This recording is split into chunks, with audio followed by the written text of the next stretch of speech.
Hey everybody, Raven here, and today we're going to talk about the iconic and beautiful Morgan silver dollar.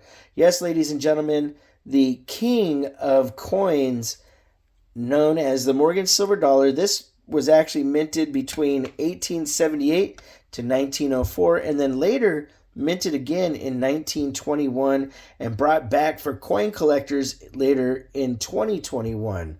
Now, what is the Morgan silver dollar? It is a coin that was minted and named after the design of George Thomas Morgan, the seventh chief engraver of the United States Mint.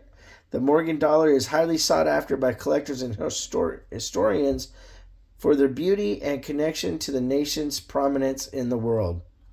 Now, why was it minted? It was minted for several reasons. One of those main reasons was to stabilize silver prices, and that's something that was set in motion by the Bland-Allison Act, which required that the United States Treasury purchase a certain amount of silver each month to mint silver dollars, and that helped stabilize the price of silver, and this helped revitalize the American silver industry. There was also the Coinage Act of 1873 that required coins minted in the United States be made from precious and semi-precious metals such as gold, silver, copper, and nickel. Now, the design and coin of the coin and its significance is that the Morgan dollar represented the country's westward expansion and industrial development during the late 19th century. It was also created to honor the Comstock Lode, which is the largest silver strike in the world. The coin featured Lady Liberty on the obverse and then the eagle on the reverse with the stretched out wings, and the reverse basically symbolized the United States' ability to expand out westward and be from the East Coast to the West Coast. The Morgan silver dollar is also the most sought after and collected coin in America. They are large and beautiful, and after often remind people of the Great West, cowboys, outlaws, stagecoach robberies, saloon poker games, and casino slot machines of the past. Now, the silver dollar wasn't always a very popular coin. Because of its size and overall bulk, they were mainly used in the South and in the Wild West. Because could you imagine having 20 silver dollars? That's a lot of weight, seeing how these weigh 26.73 grams apiece. That's a lot to be having in your pocket and moving around. But they were often held in canteens by the cowboys, and this did two things. It kept the coins secure and not obvious as to where they were, and they purified the water that was inside the canteens. For those of you that didn't know, U.S. silver, or silver in general, I should say, actually has medicinal properties such as purification of water. They used it on the first flight to space to purify water for the astronauts.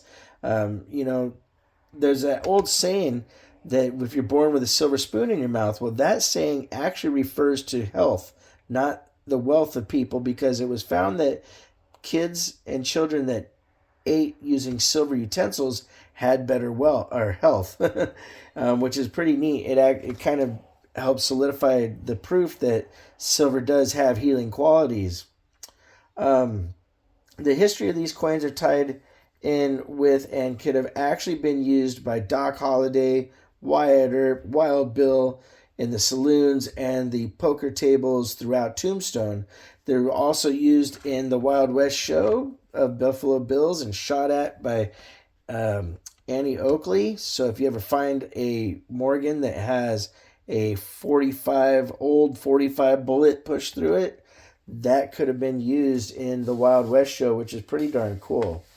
Now, like I stated earlier, Morgan dollars were called the king of American coins.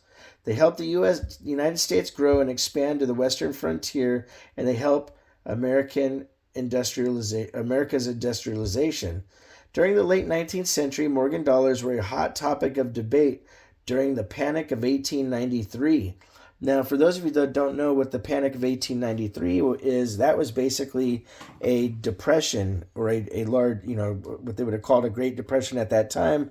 That's why the most iconic Morgan dollar, the 1893S, the mintage was only 100,000 that year because the United States was having some real problems with having money and the ability to produce silver coinage. So this ended up sparking great political debates during the 1896 and the 1900 presidential elections. These debates were sparked by the gold or silver bimetallism, debate over monetary standards. The Eastern bankers wanted gold, and they were called gold bugs, while the Western silver mining interests, called silverites, wanted everything to be made out of silver, which is pretty interesting how that worked out. And you see through history that there's the larger denomination coins, the $2.50, the $5, $10. Those were all made with gold, and everything that was $1 and less was made out of silver, and that was influenced by these presidential debates and the gold bugs and silverites. Now, in the early 20th century, mass meltings of Morgan dollars helped finance World War I and World War II. However, later, the Pittman Act required that coins melted for war efforts would be used to replace lost coins, leading to the 1921 Morgan silver dollar, which is a pretty cool fact to understand that, they use that silver to help Great Britain get out of issues that they were having in their country. And then later, the Pittman Act made sure that Morgan dollars that were melted down or other silver coins that were melted down were later used to make our current Morgans at the time, which are 1921s. They did that for only the 1 year, and then they transferred over to doing the peace dollars. Now, the two really major key dates, there's three super key dates, but I'm going to talk about two that I like the most. One is the 1889 Carson City. The reason this one is such a sought-after coin is that although there were 350,000 of these minted, 300,000 were melted, which left only 50,000 to be left for people in the population throughout the years. And who's to say what the actual survival rate of is today? But to give you an idea, in its highest grade, an MS-68 with a CAC sticker is $1.38 million. In the lowest MS mint state grade of 60, this coin is still worth $25,000. Now, the other one I want to talk about is the 1893S. There was only 100,000 of those coins minted. In the highest grade of the MS-67 CAC, it is $2.664 million, so $2,664,000. The lowest MS-60 is worth $228,000. There's people that are going to say, well, Raven, you didn't talk about the 1895, and the 1895 was actually a proof coin.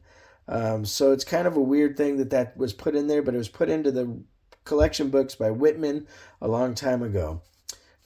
So in 2021, the resurgence of the Morgan and peace dollars alike helped rejuvenate the silver dollar collector market.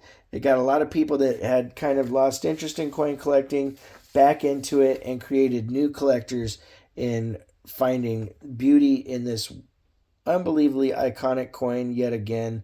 I really love the Morgan silver dollar, and I hope you guys really enjoyed this video. And if you want to correspond, it's ravenhawkcoins@gmail.com. Our P.O. Box is 721-296, Norman, Oklahoma 73070. Like always, please make sure to take care of one another, and we'll see you real soon. Ravenhawk Coins, have a great day.